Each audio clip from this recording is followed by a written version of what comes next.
Bonjour à tous. Dans ce tout premier épisode des chemins de la frugalité, j'avais envie de commencer par répondre à une question en apparence très simple, mais qui est en réalité beaucoup plus complexe qu'elle en a l'air. Cette question, c'est quoi exactement la frugalité? Pour la petite histoire, pendant très longtemps, j'ai fait concernant la frugalité une confusion que la plupart des gens font. Une confusion qui fait que la frugalité, elle fait peur, alors que c'est au contraire une manière d'être au monde à la fois heureuse, réaliste et aussi créative. J'ai confondu la frugalité avec la sobriété. Vous allez certainement penser en m'écoutant que je joue sur les mots, mais en fait la frugalité et la sobriété, elles recoupent selon moi deux notions très différentes, avec derrière deux états d'esprit complètement opposés. Ou plutôt, ce sont devenus des notions différentes et opposées. J'ai eu justement l'occasion d'en parler il y a quelques jours avec Pauline Albinck à l'occasion d'une soirée. Alors Pauline, c'est une chef qui est spécialisée dans la cuisine végétale et locale et qui me disait justement que la sobriété est à la base une notion qui est plutôt très belle en fait. Une attitude qui se caractérise par une forme de retenue mêlée de respect vis-à-vis du monde et toutes les richesses qu'il a à nous proposer. Mais la sobriété, petit à petit, c'est devenu autre chose. Une personne sobre, c'est par exemple très souvent assimilé à quelqu'un qui consomme pas ou peu d'alcool. C'est la première définition qui nous vient spontanément à l'esprit. Par extension, la sobriété, c'est également devenu synonyme donc d'une forme d'austérité. La personne sobre, ce serait pas une personne drôle, c'est plutôt le ou la rabat-joie de service qui chercherait à nous empêcher de jouir de tout ce qui est à notre portée. D'ailleurs, cette idée de jouissance et donc de plaisir, elle est assez intéressante. Dans nos imaginaires, la personne sobre, elle est à l'opposé du plaisir. La personne sobre, c'est celle qui nous rappelle un peu à l'ordre, qui nous ramène à une forme de rationalité, là où on aimerait uniquement se laisser guider par nos sensations. C'est d'ailleurs pas par hasard si c'est le mot sobriété qui est utilisé pour parler en ce moment de notre consommation énergétique.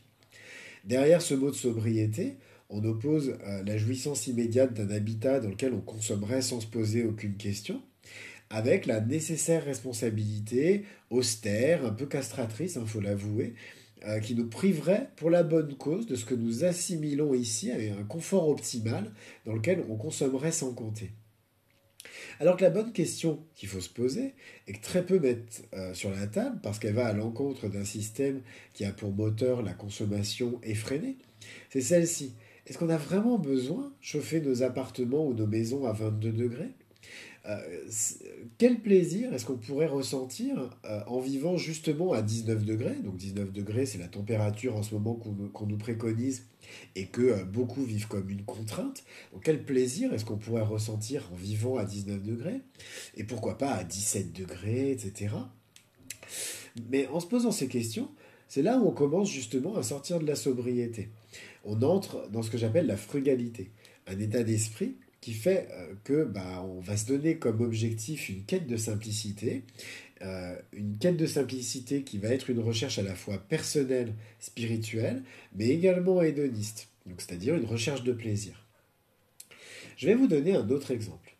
Je suis quelqu'un de super curieux en cuisine. J'adore manger, mais j'adore aussi tester plein de choses qui me sortent de ma zone de confort ou de mes habitudes héritées de mon éducation et de mon histoire familiale. Alors je vous parlerai dans un autre épisode de mon parcours et du poids justement de mon éducation et de mon histoire familiale, mais c'est pas l'objet aujourd'hui. En fait, je suis un passionné de cuisine végétale. Et il y a quelques années, je suis également passionné pour la cuisine sans gluten. Alors je déteste le mot sans, parce que ça relève très clairement de ce que j'appelle justement la sobriété. Mais justement, ça va être super intéressant de prendre ce mot sans, justement, pour la suite de la petite histoire. Donc, il y a quelques années, je m'apprête à recevoir des amis et je décide de leur préparer en dessert un gâteau sans gluten. Alors, c'était un gâteau sublime, avec une génoise super légère, une mousse à la framboise. Tout ça, je l'avais fait sans lactose, sans œufs. Donc, ce gâteau, il était vraiment super bon. Je continue à le faire très régulièrement. C'est un gâteau incroyable. Je vous donnerai peut-être même un jour la recette. Donc mes amis arrivent, on passe à table, le repas commence. J'avais fait ce jour-là un repas 100% vegan, mais il n'y a aucune réaction chez mes invités.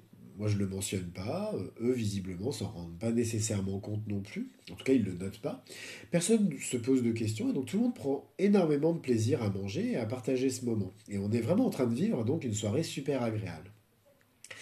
Arrive le dessert et lorsque ce gâteau arrive, il est tellement beau, il est tellement appétissant qu'on me demande la recette. Et là, j'ai le malheur de dire qu'il s'agit d'un gâteau sans gluten et vegan. Réaction immédiate de mes amis qui viennent pourtant de manger un repas végétal, faut le rappeler. Euh, Première réaction, mais tu es malade. Et ils enchaînent avec une phrase définitive qui est complètement hors contexte puisqu'on est en train de parler d'un dessert. De toute façon, je ne pourrais pas me priver de viande. Donc ça c'est la deuxième phrase qui est sortie comme ça de la bouche de mes amis. Je vous passe la suite de la conversation, qui s'avérait assez musclée, mais je trouve cette anecdote assez symptomatique de la manière dont on envisage la sobriété. Dans les représentations de mes amis, qui sont toujours des amis, je le précise, le fait de faire du sans gluten, de remplacer les produits d'origine animale par des produits d'origine végétale, c'était immédiatement associé à la maladie. C'est-à-dire que si j'avais fait ce choix, ça ne pouvait pas être un choix en pleine conscience.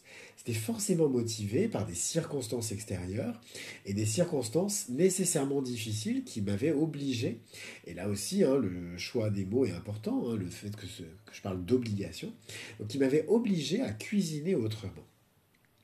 Une dernière chose sur cette anecdote, c'est une des phrases qui m'a été dite lors de la conversation très houleuse qui a suivi.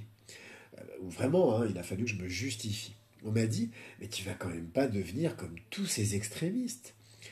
Parce que si j'étais pas malade au sens physique, et donc forcément, parce qu'il fallait à tout prix que mes amis trouvent une cause extérieure qui m'aurait contraint à faire ces choix purement personnels sur la manière de m'alimenter ou de cuisiner, c'est que je souffrais forcément d'une certaine forme de folie, une forme de maladie mentale, et ici, cette maladie mentale, elle était assimilée à de l'endoctrinement.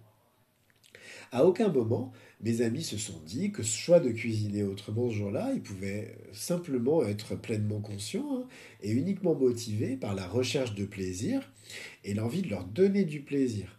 Déjà le plaisir d'expérimenter des nouvelles choses. Moi, je trouve ça génial d'utiliser justement des farines différentes, des ingrédients différents, etc., de tout ce qu'on peut utiliser traditionnellement. D'arpenter des nouveaux chemins, parce que quand on expérimente comme ça des nouvelles choses, et ben, on grandit. Et puis c'est comme une promenade, il se passe plein de belles choses. Et puis surtout d'y trouver énormément de plaisir. Et c'est cet état d'esprit, c'est le fait d'expérimenter, d'arpenter des chemins et de prendre du plaisir que moi j'appelle la frugalité. La frugalité, qui va être mon fil rouge, que je définis comme une approche de la vie à la fois joyeuse et bienveillante, c'est vraiment un état d'esprit qui nous ouvre vers les autres et qui nous permet de trouver en nous des ressources incroyables qui sont, pour les deux principales, selon moi, la créativité et la résilience. C'est pour cette raison que j'ai eu envie de créer ce podcast. Pour exprimer ma joie dans ma quête de simplicité, à une époque où j'ai l'impression que tout nous enjoint à une sobriété morose, triste et extrêmement privative. Mais la bonne nouvelle, c'est qu'on peut tout à fait passer de la sobriété à la frugalité. C'est juste en fait une question de regard. C'est un peu comme quand on considère d'un côté un verre à moitié vide et puis de l'autre côté un verre à moitié plein. La frugalité, en plus, elle se retrouve dans tous les domaines de nos vies. C'est comme d'ailleurs la sobriété ou la jouissance la plus effrénée.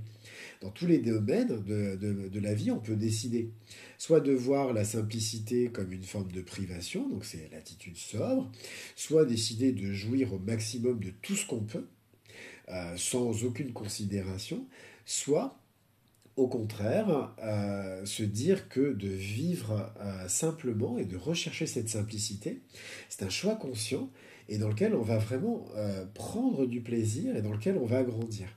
Alors dans les différents domaines de la vie dans lesquels on va pouvoir retrouver ces trois aspects, donc la sobriété, la jouissance effrénée et la frugalité, ça va être par exemple prendre soin de soi, prendre soin des autres, se déplacer, se loger, travailler, entreprendre, donc créer des entreprises, aussi tout simplement mener des projets, consommer.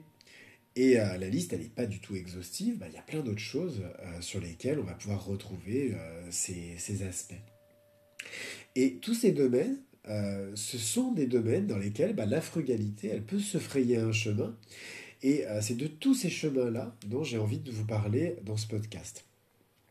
Ce podcast, ce que j'aimerais, c'est qu'il soit vraiment optimiste. Je le vois comme une invitation à surtout pas nous laisser gagner par la morosité et la sobriété ambiante pour envisager l'avenir autrement que sous l'angle de la catastrophe qu'on nous annonce, catastrophe qui a l'air inévitable. Alors oui, je suis quelqu'un de très réaliste, hein, je ne suis pas en train de nier le fait qu'on vit une période extrêmement complexe et que l'avenir, sur plein d'aspects, s'annonce assez sombre, mais je pense qu'on est vraiment capable de là-dedans d'aller chercher des choses positives et des choses qui vont nous aider aussi à réinventer notre manière d'être au monde. Donc ce tout premier épisode des chemins de la frugalité, il est maintenant terminé. Si ce podcast t'a plu, je t'invite à t'abonner. Et puis je t'invite aussi, hein, même si c'est que le tout premier épisode, à pourquoi pas me laisser 5 étoiles sur Apple Podcast ou sur Google Podcast. Et puis bien sûr, n'hésite pas à me donner ton avis sur cet épisode. À très bientôt. Au revoir.